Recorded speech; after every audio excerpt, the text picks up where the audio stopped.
You won't believe this brutal biblical assassination that most preachers are too afraid to talk about. A military general, a brave woman, and one of the most gruesome deaths in Scripture. This isn't your Sunday school Bible story. The tale of Jael and Sisera contains betrayal, violence, and a tent peg through the skull that changed the course of history. Stay with me, because I'm about to reveal why this shocking ancient story matters more today than ever before. Let's set the scene. Israel is under brutal oppression. For 20 years, the Canaanite army led by a ruthless commander named Sisera has terrorized God's people. Their military advantage? 900 iron chariots, the ancient equivalent of tanks, while the Israelites had practically nothing. The situation was desperate. But everything changed when a prophet named Deborah, yes, a female leader in ancient times, partnered with a military commander named Barak to lead a daring rebellion. Here's where it gets interesting. Barak refused to go to battle unless Deborah came with him. She agreed, but prophesied something strange.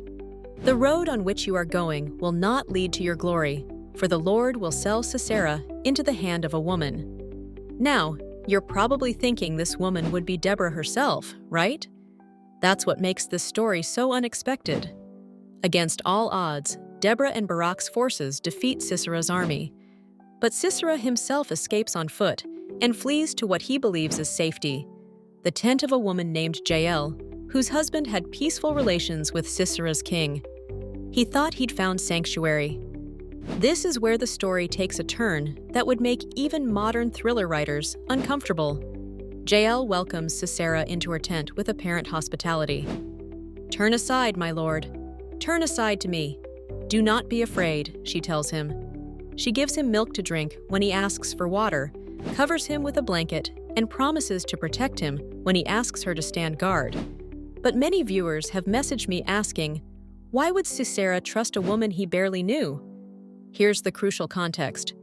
In ancient Near Eastern culture, entering someone's tent established a sacred bond of protection. Violating that hospitality was considered one of the gravest offenses possible. Sisera had every cultural reason to believe he was safe.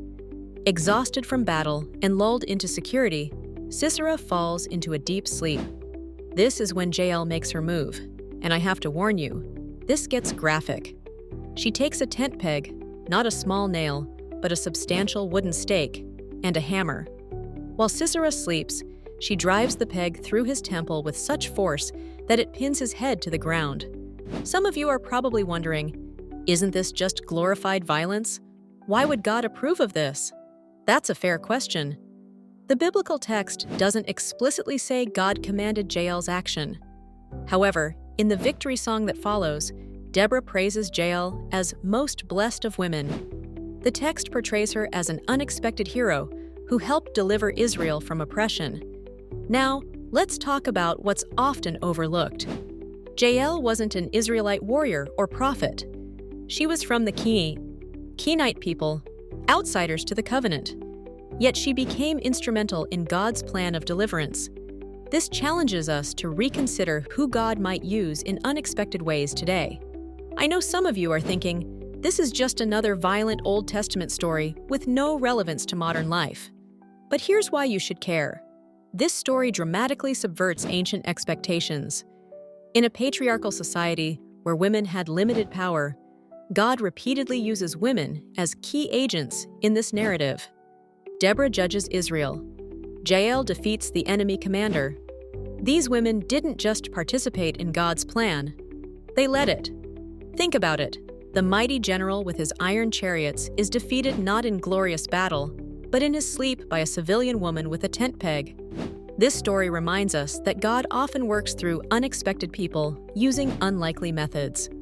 The powerful aren't always victorious, and deliverance can come from surprising places. This narrative also raises profound questions about violence, justice, and divine purpose that still resonate today. When is violence justified?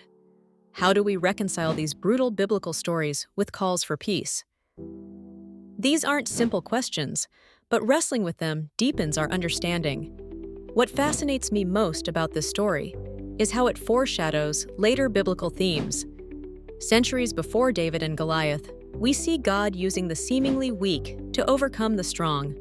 This pattern runs throughout Scripture, culminating in Jesus himself, not the conquering warrior king many expected, but a suffering servant who transforms the world through apparent defeat.